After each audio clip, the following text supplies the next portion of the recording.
Stride at the left side. Now at the point is Smith. To the right side boards. This is Tattoo. Sets it up. Stride will hit the shot right at goal, and Toth will save it. Zoltan will try and score from the San Diego goal. Fires it downfield on the run is Smith. Zoltan Toth has scored a goal! Zoltan Toth has scored a goal for San Diego.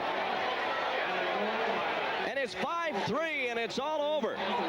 Toth from the front of the penalty area completes the goalkeeper's dream, and the Sockers lead 5-3 with 12 seconds left. First ever goal for Zoltan Toth in the MISL. Just a perfect fastball from the penalty area up the wing, and Kevin Smith in desperation chasing it, just couldn't get there in time. Kevin, I don't know about you, but I got real excited when Zoltan Toth scored. That's the first time he's ever scored a goal, and it was shorthanded at that. It was a ball that didn't look like it was going to go in at first, but it turned out to be a goal. I guess exciting for you guys too, because you're all kind of in cahoots, you defenders and goalkeepers. Oh yeah, it's really exciting. Zolie is such a nice guy, and when he threw the ball, I saw it curve way out. It's like a curving ball, and I started saying, Zolie, it's in, Zolie. And he started getting so excited. He was going to his Hungarian, mumbling back and forth, and he saw it, and he didn't know what to do. He was so excited, and everybody was excited. And it was especially great because he made a bad mistake on the first goal, and for him to come back and redeem himself there, it was really great. Okay, my name is Greg Setti, and I'm with Turf and Boards and MASL Off the Wall, and I'm here with Chris Toth and Zoltan Toth, and just wanted to get together with these two heroes of our San Diego Sockers and have just a short little discussion about how things are going with the league and with these two gentlemen. That it's been a great time for me to know these guys and to talk with these guys. First, I wanted to just throw out there that Chris was last season's goalkeeper of the year. He finished the season with a 3.66 goals against average and a .815 save percentage. That was the best in the league.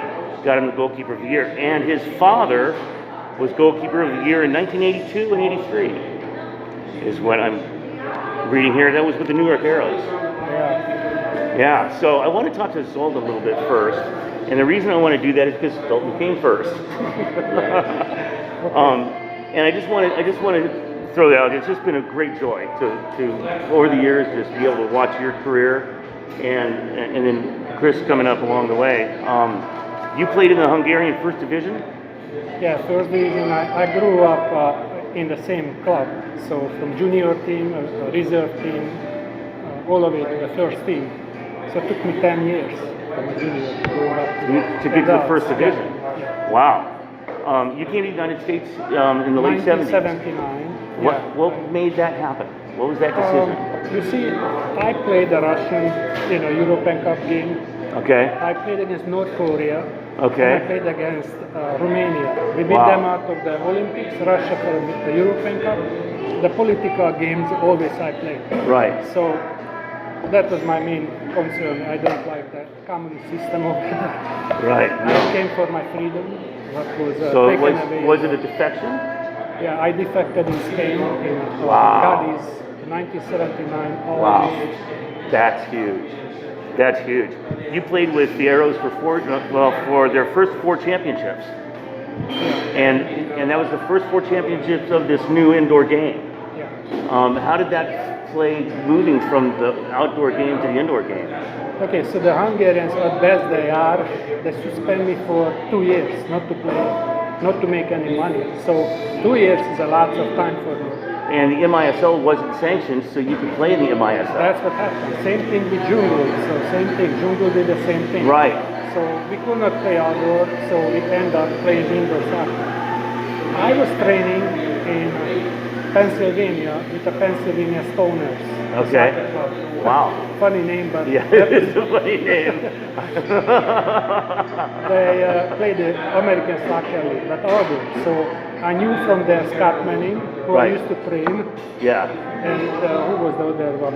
So a couple of players, like Keith Tozer was there, in Stoner. So I kept myself in shape. One day we went visit Pennsylvania, played Philadelphia, played New York, and Julie B came to me. Really? He said, we need another goalie.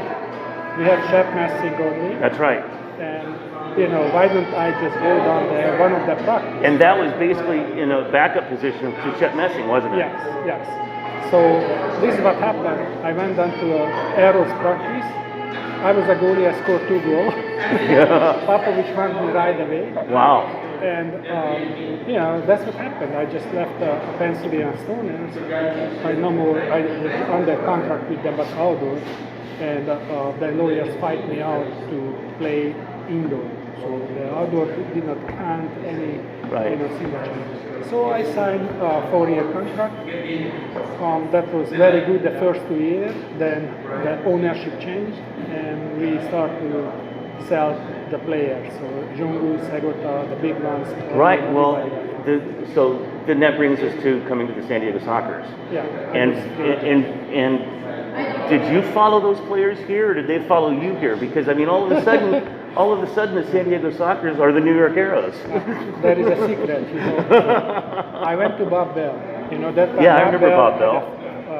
Had, bad relations with San Jose. With who was that? And I told to Bob, if you want to win a championship, Julie B left to they went to Las Vegas. Right. Alan Meyer, Right. Lonali, Right. Bichakos, everybody left the team Right. before the outdoor season. Right. So I came here to play outdoor, and Well, that didn't because- last. And because the Sockers were playing all year long. They played outdoor season, they played indoor season, and they alternated all year long. That's why the league was so good, because I agree. all- Absolutely, I agree. I think that was huge. NASL players play the indoor soccer too, and they got top shape and good players. So I told to Bob Bell, you wanna win the championship? I guarantee if you get Jungu Right. and Segota from Santos, and he got Jungu Segota, then Flavio and George Katakalidis came. Right. I remember George Cataclidis real well. So now talking about the Sockers goalies, there was Volkmar Gross and Alan Mayer, Jim Gorsuch, Victor Niquera, Phil Salvaggio. We have Riley Swift Yeah. and, All of them. and Chris. I mean, We've been very solid in goal. All the time. amazing names in goal. Can you speak to any of those guys? I mean, what it was like to play with them, or? I just don't find somehow Jim Gorsuch still be. I don't know where is he now. It would be nice to keep contact Right. again. But you see, when I played indoor soccer, we had so many games. So one 48 goalkeeper- games in a season one year, I One think. goalkeeper will be there. You've never win a championship. Right. with one goal, just with the alternation. And I had Chef Massing in Right. I had here Jim Gorsuch. I had Victor Nogueira in St. Louis. And Right. Slobo Ilievsky because I ended up in Right. St. Louis. That was different. Well, okay, so I just want to touch on, lastly, with you, Zoltan, that it's my understanding that you hold the current record for career goals against average in indoor soccer and for total wins. It was not easy. I tell you why. Because they sold the New York players, so Right. we had to sign from an office. Ronnie Atanasio, who was working there, Right. to play. So we had enough players. On the Right. field. And that year I was a goalkeeper of the year. I was Yes, you got goalkeeper of the decade for the 1980s. instead of Dan Popovich. That's- Joe Mashnik was a coach. That's He was very- a referee. that's- It was very different. And what, I mean, I named off a whole bunch of goalies, Yeah. and yet it's your number that's hanging from the rafters in the sports arena as a retired number. That's impressive, my friend. Impressive. I just left the communist country. I ended up in the United States free. Right. I could play my games. I was so happy. I won 7 championships in the United States. I was just going to ask you, how many rings do you have? Now, New York, because they folded after when we won it. That's 4 rings, I have though. only one, Oh, you only have one? but in San Diego, I have all of the 7. Right. Right, so I'm and five. the final question I have for you directly is, what's it like to coach your son? It's a pleasure. I get coached by my dad. I learned it from him. Wow. And Chris was from, a year to all the way up. He came all of the goalkeeper practices. So that takes me to Chris. Yeah. Okay. So when I first remember watching you play, Yeah. it was, I believe, the first game of the 48-game winning streak. And you were playing in opposition to the San Diego Sockers. If I remember, you were in goal for the San Diego Fusion Yes. in that game. Is that right? That's right. Yeah, that's right. I was on the reserve team then. And then 48 games later, you're the guy in goal, Yeah. owning the net for the San Diego Sockers. Yeah. That's Herculean. What role did Riley Swift play in you coming in? Well, when I first got to the Sockers, Riley was the starter, and I knew that clear as day. After a few years, though, Riley started kind of going off into firefighting, and Right. I kind of saw my opportunity growing. So Right. I just stuck with it, and then slowly the transition was made. Riley kind of faded out, and then I kind of took the reins. But Riley was, he was awesome. I mean, the guy taught me a whole bunch of little tricks in the indoor game.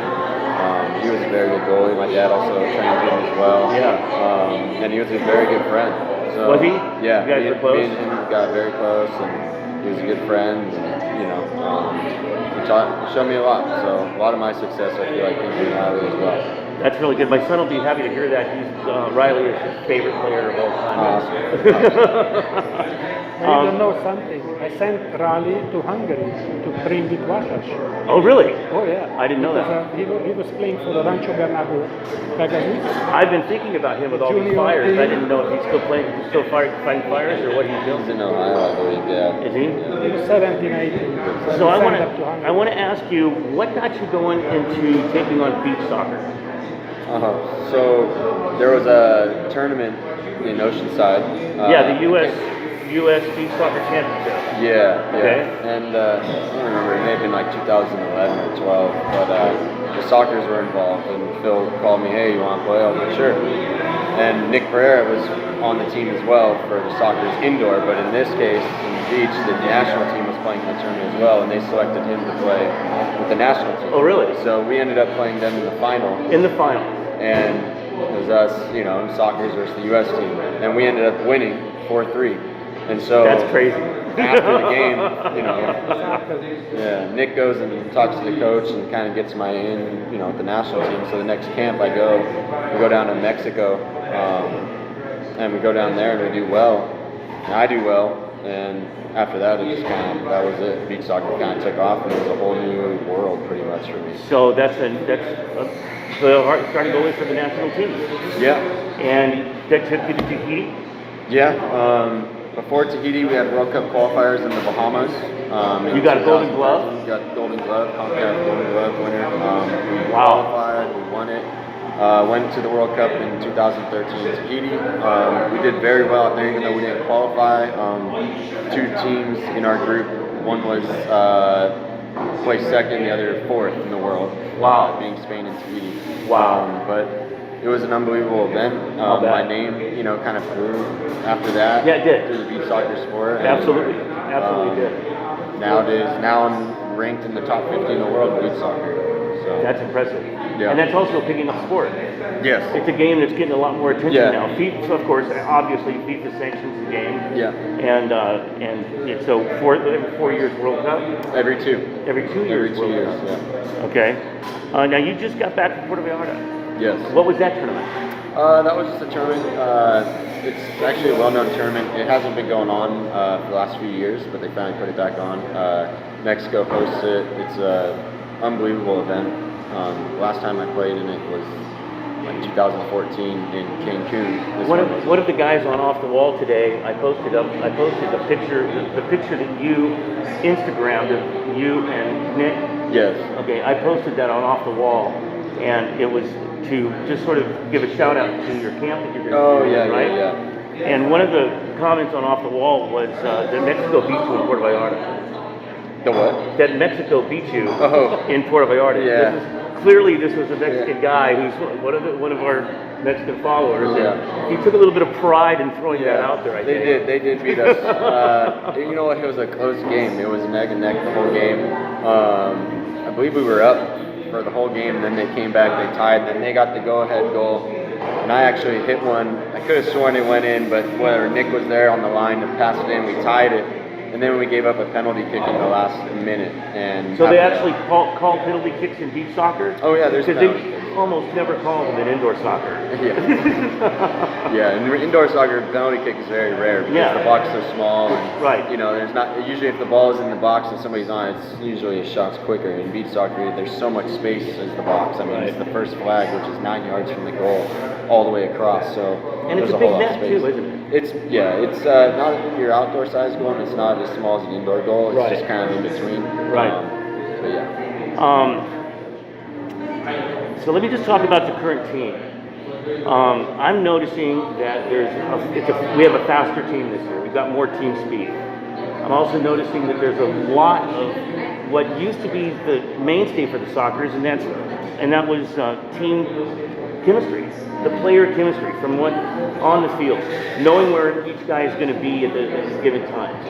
And while I believe that the Sockers were doing that as always over the last 3 or 4 years, I think speed was what was beating us in when we got into the playoffs. There was faster teams that were just outrunning our guys. How do you feel about the team chemistry that's coming? You brought in a lot of guys in the offseason. Yeah, well, I think last year was kind of the big year, right? We had a lot of guys leave, Nick Pereira, we had Chris Toth leave. We had a lot of guys that left and even retired. That was 2 years ago. And so last year we brought in a lot of new guys, more than we did this year. Right. Serta, Felipe Gonzalez. I like Felipe Gonzalez too. A lot of good players that we brought in. Max Talut, even Boris. And then we were so close last year. The team was flowing, but you could tell there was a little something missing. And I felt like this year they really went in and they brought in 2 more guys for the back, and Contreras and Sosa. This guy's a rock. Yeah, he's very good. Man, this guy's a rock. Yeah, very intelligent player. Yeah. So we have a lot of depth now, and guys that can play. I mean, everybody can play. You can go down the list. There's like 22 guys that are all solid. The MASL 2 Soccer's 2 team has a roster that could play in the MASL. Yeah, and that's how it used to be when we won those 4 in a row. Right. Our reserve team used to beat the first team all the time in practice. I was on that reserve team. Right. We used to beat them, and that's what made the team better, was in practice. Like, hey, we're playing against the reserve guys. These guys want our spot pretty much, and Let me talk about the back-to-back schedule. Mm-hmm. Now, in most of the teams in the league, they concentrate on a single goalkeeper. That's just got to be murder. I mean, to have to play that many games. I mean, the goalkeeping position is just, you guys are just getting pelted like crazy. So now, let's talk about Boris. Okay, we bring in Boris Pardo. Here's a guy who is this powerful, strong goalkeeper. You guys make a tandem team that is unreal. Do you lose a step by taking that off day? Being game ready, is there a downside to it? I guess is what I'm asking. No, not really. I think if anything, it makes us better because now I have somebody pushing me, right, and I'm pushing him. Whereas 2 years ago, there wasn't really anybody. There was, Chewy was here, but the roles were kind of, they were already. You knew what they were. That's right. So there wasn't really any push or any consequence, So now, Boris is here, if he does well in a game, then hey, I better do well in the next game, or vice versa. Yeah. As far as the beating goes, it's the most difficult position in the game. Without body easily. We've all done back-to-backs. We know how it feels like. I mean, would I want to play back-to-back? Yeah, of course. You want to play every game. Sure. But on the body, are you feeling like you want to play back-to-back? Maybe not. But in beach soccer, I mean, we play back-to-back in a tournament every game. I mean, when Puerto Vallarta, I played 3 games in a row, and it's not easy in that either, But if we got to do it, we do it. It's no problem. But being, if we have Boris and I'm here for Boris, it makes things a lot easier for us and it helps us in the long run. That's really cool. So right now, you're holding a 3.33 goals against average, and you have a .804 percentage. You're on task to do the same thing you did last year. Yeah, well, you know, we got goalie of the year. I got a target, I guess. You know? What do you say to those that question whether a 9-2 record with only 11 games, if goalie of the year, if goalkeeper of the year is right? Yeah, I know there was a lot of, you know, people saying, oh, I didn't play enough games. I get it, but you know what? With the year I was having, I feel like, hey, if I go and play 15, 16, 17 games, I feel like I would have been fine, because there was a lot of games that I also sat out that were against, you know, lower and weaker teams. Right. And, you know, I mean, who knows what would have happened, but I know the level I was playing at last year, and, you know, it was a good level. And I feel like this year I got to do the same or even exceed it. So I've got to say this, because the main argument for that came from the Baltimore Blast fans. Mm-hmm. And of course, the reason for that is because you and Benzella you had the second best GAA, his was the best. Mm-hmm. You had the best percentage, his was the second best, and he played more games than you. That's normal. That's okay with me. I understand totally what they're saying. And credit to William, he's very good. No, absolutely. But hey, I'm not the one that chooses it, you know. Right. And this is way out of my hands, and you know, sorry, nothing I can do, you know. Well, we're happy that you have the trophy. Oh, well, you know, hey, it's like a bonus, you know. It's just a bonus for me. At the end of the day, you know, Baltimore fans, they should be so happy they won the championship. No kidding. That's what it's all about. No kidding. The little, you know, goal of the year, MVP, all that stuff's just a little bonus on the side. You know, everybody wants the championship. And that's what I want to do this year, and that's, you know, if me and Boris got to split games to do it, then that's what we're going to do. So let's talk a little bit about where the season is right now. You've got Monterey and Milwaukee, and the Sockers are all currently undefeated. You don't have Milwaukee scheduled. You've got a schedule to play Monterey in Monterey. And if I'm right on this, I believe it's 2 games after another. I think the Sockers are scheduled to play 3 games in 4 days in 3 different cities and 2 countries. And I think Monterey is the last of those 3 games. Yes. So, are they that good? I remember playing them a few years back, and they were good. I mean, they won the championship 2 years ago. Isn't that interesting? Isn't it interesting that they take they take 2 years off after winning the championship, and just stepped in like they never missed a beat? Yeah, I know. I mean, a lot of their players were playing in Sonora last year. I know that. So it's not like they really missed a year. The club may have missed a year, but the players that they have didn't miss a year. Right. Maybe they brought in a few extras, whatever. But they're a good team. You know, they have a good reputation. They know it, and they got to show up. So for us, yeah, it's gonna be a tough little road trip. But hey, we'll take it one game at a time. All right. Well, guys, I'm like a kid in a candy store here, gentlemen. I mean, I seriously am.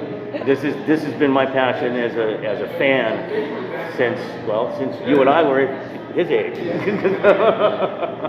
And it's a real blessing to me to have Phil and made the commitment to bring the team back. It's an amazing thing for me to see this connection right here, to bring the legacy team that was to the new team that is today, and with the similar successes and whatnot.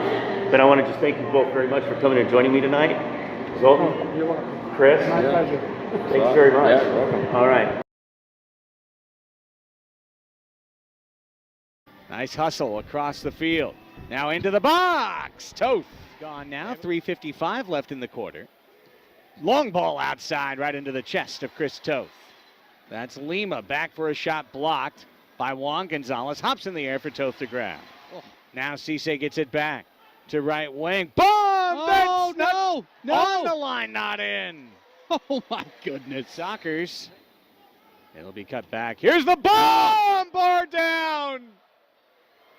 Both crossbars operating as intended. Through. Chance now for the Fury. Stutter step for Kim. Left wing, and there's the best chance by Toth.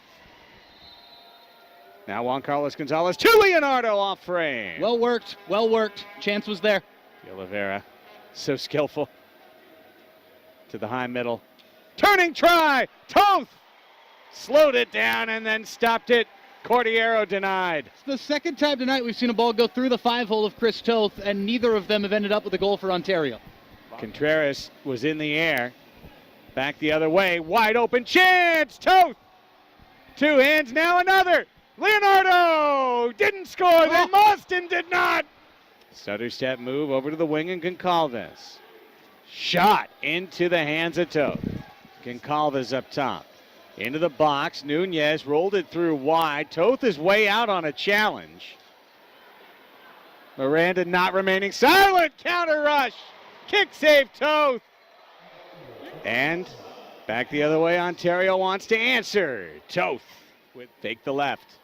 Fake the right. Passes. Cisse! Wide right. Then Toth. And Sosa almost put the goal in his own net. But instead, Toth was able to recover balance. Up top, Goncalves. Turning. The shot! Wide right. Back the other way. Nice space. This is the chance. And Chris Toth rips it out of there. If the Sockers get one more goal, first this, Leonardo. Leonardo! Point blank save. And the second chance was raked wide. Ortega got in front of that one. Here's a rush. Juan Gonzalez with his brother next to him. Toth steps up to the top of his box. Stuff. Mare again. Left foot. Room! He shoots wide. Another chance. Save Toth. Rebound. The Sockers found it. And now the focus truly shifts. Header in the air off the crossbar. Toth a juggling grab. Okay. 90 seconds until personal hit. No, a steal. And now the best chance with Toth out of the net. And Contreras, the diagonal run to perhaps save the moment. Ray Contreras would have none of it. Here's Claire. He wants 4 in the middle, looking for Childs. 1:06 left to go. 8-0. Adrian Perez. The final minute. Thiago Goncalves. Played back. Juan Carlos Gonzalez. Ball handling. Knocked down by Ortega. 45 seconds down the field. Miranda's got it. There's 40 seconds. Douglas Lima. Lima wants a big one. Wide. Claire. Pinballed around. Pee-wee. Pushed. Mugged. There's the call. Waiting for it. 27.9 seconds left. Can sense it. You can sense it. Could become reality.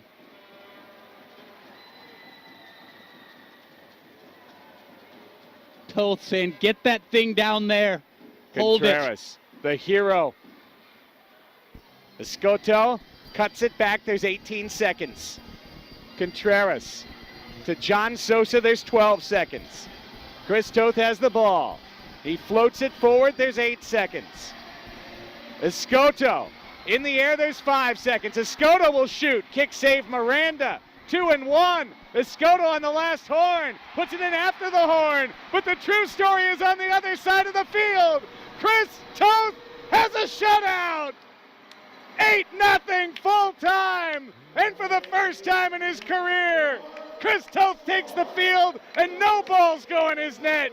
16 save shutout for Chris Toth, who will be the MASL Keeper of the Week, Keeper of the Month. And back to the All-Star team on this performance. A team win, 8-0. Take a bow. Take a bow, Chris Toth. And take a bow, Soccer's defenders and everybody who contributed defensively this evening. We're almost laughing about it back in the first quarter when it was Matt Clare, the man who ends up scoring a hat trick tonight, without a doubt your offensive star of this game for the Sockers. It was Matt Clare back in that first quarter with 2 of the biggest defensive contributions of that opening 15 minutes. Everybody pitched in on this, but Chris Toth gets his name next to it. He's the goalkeeper. He's the guy who made 16 saves. It's a clean sheet. It's a shutout. It's no goals allowed in a 60-minute Arena Soccer League contest for Chris Toth. Take a bow, number 30.